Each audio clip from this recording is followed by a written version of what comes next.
नमस्कार दोस्तों, मैं अरविंद वर्मा आपका स्वागत करता हूं आपके अपने चैनल जीनियस क्लासेस पर। दोस्तों, कल हमने पढ़ा था अगली इससे पहले वाली वीडियो में गोली दर्पणों से संबंधित परिभाषाएं। मैं आज आपको उससे आगे पढ़ा रहा हूं। तो देखें, तीसरी जो परिभाषा है हमारी, दो हम ऑलरेडी पढ़ चुके हैं। तीसरी जो परिभाषा है आपकी वो है वक्रता त्रिज्या।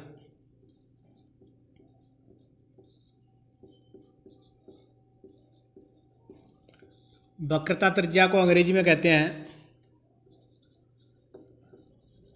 Radius of curvature.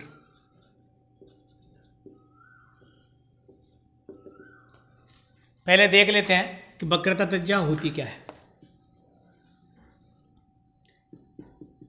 ये आपका अवतल दर्पण है, ये परावर्तक तल M1 M2, इसका मध्य बिंदु ध्रुव कहलाता है। इसको हम पढ़ चुके हैं। किसी भी परावर्तक तल का मध्य बिंदु दर्पण का ध्रुव कहलाता है, जिसको P से रिप्रेजेंट करते हैं। तो दोस्तों, हम पढ़ रहे हैं वक्रता त्रिज्या। वक्रता त्रिज्या होती क्या है, तो आप देखें एक मिनट कि वक्रता त्रिज्या क्या होती है। तो ये मान लो कोई स्फेरिकल मिरर है, गोली दर्पण है, तो गोली दर्पण का कोई ना कोई केंद्र भी रहा होगा। जो गोला बनाएंगे तो उसका कोई केंद्र भी होगा। तो मान लो इसका केंद्र ये है। तो दोस्तों, अब हम देखते हैं वक्रता त्रिज्या क्या होती है। तो वक्रता त्रिज्या क्या होती है, दर्पण के ध्रुव तथा वक्रता केंद्र के बीच की दूरी को, यहाँ ये इस वाली दूरी को ये कहते हैं वक्रता त्रिज्या। परिभाषा देखें,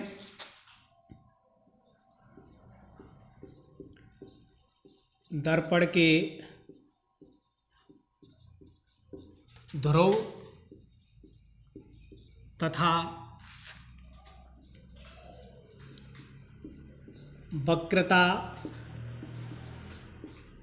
केंद्र के बीच की दूरी को वक्रता त्रिज्या कहते हैं।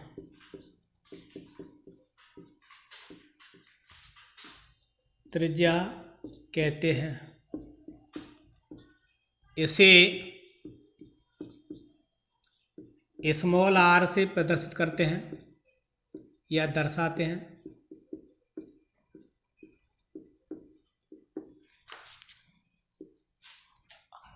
नेक्स्ट हमारा अगला टॉपिक है मुख्य अक्ष।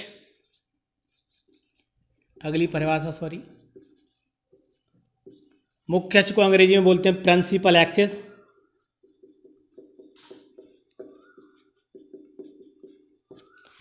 दोस्तों देखें, प्रिंसिपल एक्सिस क्या होता है, पहले देख लें, एक मिनट समझ लें। दर्पण के ध्रुव तथा वक्रता केंद्र से होकर जाने वाली रेखा, जो ये लाइन आ रही है, ये दर्पण का ध्रुव है तथा वक्रता केंद्र से होकर जाने वाली रेखा, ये क्या कहलाती है, मुख्य अक्ष कहलाती है। कोई रटने की जरूरत नहीं, कोई परिभाषा पढ़ने की जरूरत नहीं, केवल मात्र 1 सेकंड में आप परिभाषा याद कर सकते हैं। दर्पण के ध्रुव तथा वक्रता केंद्र से होकर जाने वाली रेखा मुख्य अक्ष कहलाती है। तो परिभाषा देखें, दर्पण के ध्रुव तथा वक्रता केंद्र से होकर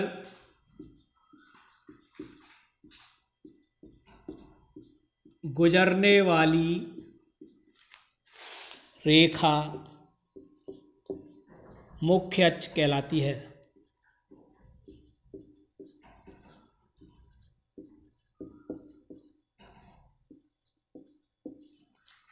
मुख्य अक्ष कहलाती है। अगला देखें, अगला पॉइंट 5, फोकल लेंथ। हिंदी में कहते हैं फोकस दूरी, अंग्रेजी में बोलते हैं इसको फोकल लेंथ।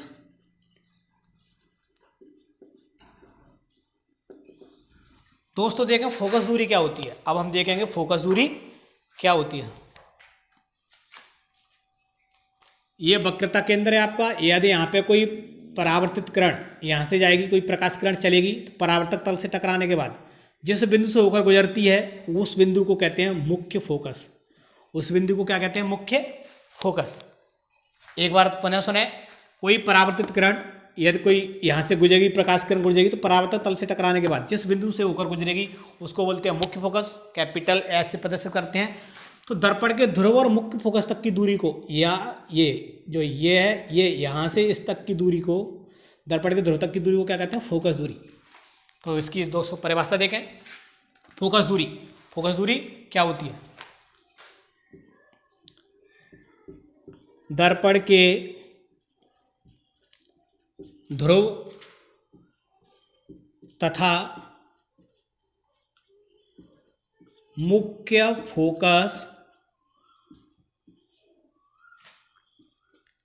के बीच की दूरी को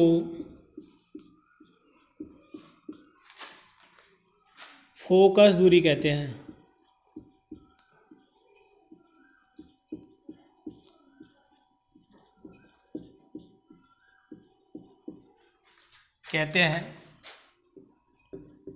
इसे स्मॉल f से निरूपित करते हैं।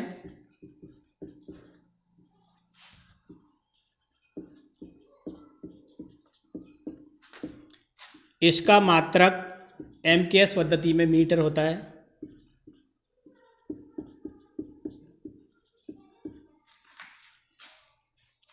दोस्तों ये हमने देखी फोकस दूरी। अब देखें आप, इसमें एक चीज़ और मैं बताना चाहूँगा, नोट करके लिख लें आप, नोट। अवतल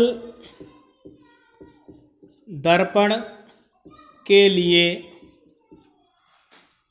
फोकस दूरी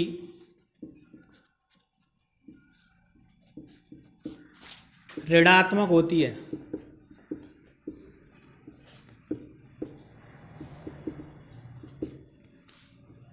ये जब हम न्यूमेरिकल करेंगे, जब काम देगा हमें, ये पॉइंट ऋणात्मक होती है। इसी में आप सेकंड पॉइंट देखें, उत्तल दर्पण के लिए, उत्तल दर्पण के लिए फोकस दूरी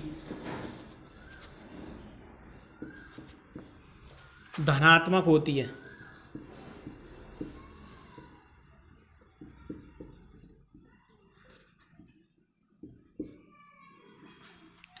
उत्तल दर्पण के लिए फोकस दूरी कैसी होती है? धनात्मक होती है। दोस्तों ये अब आप आसान वीडियो पॉज करके आप या स्क्रीनशॉट लेकर आराम से अपनी फेयर कंप्लीट कर सकते हैं। एक बार मैं पुनः आपको बताना चाहूँगा शुरू से, फिर मैं इरेज करूँगा इसको नेक्स्ट टॉपिक के लिए। तो देखें आप, शुरुआत होती है, जो इसकी पहली पॉइंट है वो है ध्रुव, अगली वीडियो में है, मैं यहाँ पे एक बार फिर बता रहा हूँ। ध्रुव, परावर्तक तल के मध्य बिंदु को ध्रुव कहते हैं। ये आपका ध्रुव है, परावर्तक तल के मध्य बिंदु को ध्रुव कहते हैं। उसके बाद में जो सेकंड पॉइंट है वो है वक्रता केंद्र। वक्रता केंद्र, किसी खोखले गोले का दर्पण जो भाग होता है उसके केंद्र को ही वक्रता केंद्र कहते हैं। जो ये आपका C दिख रहा है आपको, ये है आपका वक्रता केंद्र, ये है आपका वक्रता केंद्र। नेक्स्ट देखें वक्रता त्रिज्या। दर्पण के ध्रुव तथा वक्रता केंद्र, दर्पण के ध्रुव तथा वक्रता केंद्र की दूरी को वक्रता त्रिज्या कहते हैं। जो ये वाला R है आपका, वो है आपकी वक्रता त्रिज्या। केवल डायग्राम को देखकर ही आप पूरा याद कर सकते हैं, एक बार वीडियो देखनी है बस, सब कुछ याद हो जाएगा आपको। वक्रता त्रिज्या कहते हैं। अब देखें मुख्य अक्ष। दर्पण के ध्रुव, ये दर्पण का ध्रुव है, दर्पण के ध्रुव तथा वक्रता केंद्र से होकर गुजरने वाली रेखा, ये वाली गुजरने वाली रेखा क्या कहलाती है? आपकी मुख्य अक्ष, प्रिंसिपल एक्सिस कहलाती है। अब देखें focal length, very very most important. Focus दूरी क्या होती है? दर्पण के ध्रुव तथा मुख्य फोकस, दर्पण का ध्रुव तथा मुख्य फोकस के बीच की दूरी को फोकस दूरी कहते हैं। यह तो कोई ये परावर्तित प्रकाश किरण है, जब परावर्तन के पश्चात जिस बिंदु से होकर गुजरती है उसी को बोलते हैं मुख्य फोकस। ये आपका जो F है, कैपिटल F, इसको बोलते हैं मुख्य फोकस। मुख्य फोकस की परिभाषा इतनी इंपॉर्टेंट नहीं है, इसीलिए मैंने छोड़ दिया है। आगे देखो, फोकस दूरी आपकी कंप्लीट हो गई। इसे स्मॉल f से प्रदर्शित करते हैं, इसका मात्रक मीटर होता है। और ये नोट है वो आपको न्यूमेरिकल में काम देगा। अवतल दर्पण के लिए फोकस दूरी का मान ऋणात्मक होता है, नेगेटिव होती है, और कॉन्वेक्स मिरर के लिए, उत्तल दर्पण के लिए पॉजिटिव होती है, धनात्मक होती है। तो मैं अभी इसको इरेज करता हूँ, आगे देखें फिर नेक्स्ट। दोस्तों यदि आपको इस वीडियो में कुछ अच्छा लगता है, समझ में आ रहा है, तो प्लीज़ लाइक और शेयर और मेरे चैनल को सब्सक्राइब करें। Thank you friends. आगे देखें नेक्स्ट। अब देखें हम दर्पणों के उपयोग।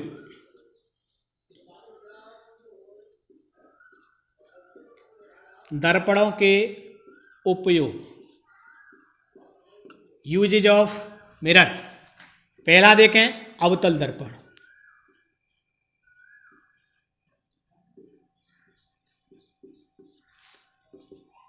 अवतल दर्पण के उपयोग क्या क्या हो सकते हैं?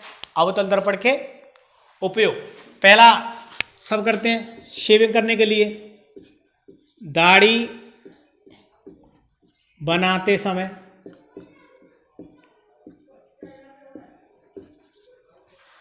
दाढ़ी बनाते समय search light,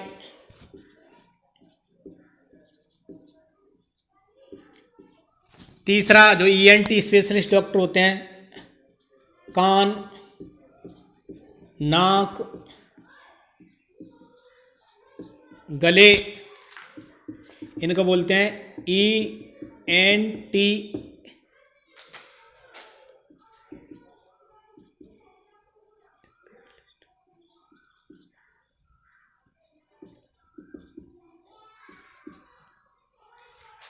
ENT specialist doctor गले के डॉक्टर प्रयोग करते हैं।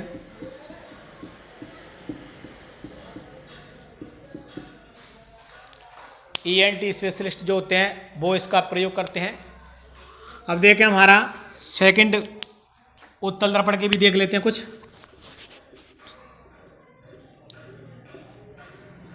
उत्तल दर्पण, कॉन्वेक्स मिरर।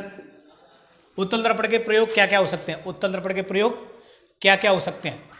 पहले तो आपने देखा होगा जो बाजार, बड़े बड़े बाजार होते हैं, बड़ी बड़ी जो मार्केट्स होती हैं, उनमें जो स्ट्रीट लाइट्स लगी होती हैं, जो शैडो लैंप होते हैं, उनमें इस्तेमाल करते हैं। तो पहला पॉइंट तो यही आपका, बाजारों तथा गलियों में लगे शेड लैंपों में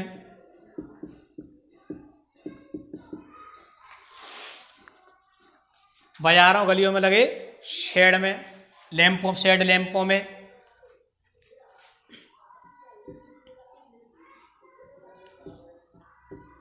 वाहनों में लगे साइड मिरर में। तो दोस्तों ये देखे आपने कि uses of mirror, spherical mirror, गोली दर्पण, उनमें से आपका अवतल दर्पण, एक होता है उत्तल दर्पण। उनके यूज क्या होते हैं? दोस्तों मैं आपको एक क्वेश्चन दे रहा हूँ, उसको आपको वीडियो देखकर और वीडियो कमेंट करना है, आपको बताना है। एक क्वेश्चन है आपके लिए, this question for you. Car की हेडलाइट में कौन सा दर्पण लगा होता है? इसका आंसर आपको नेक्स्ट वीडियो में देना है। और यदि आपको वीडियो अच्छी लगी हो तो प्लीज़ लाइक, शेयर, सब्सक्राइब करें। Thank you.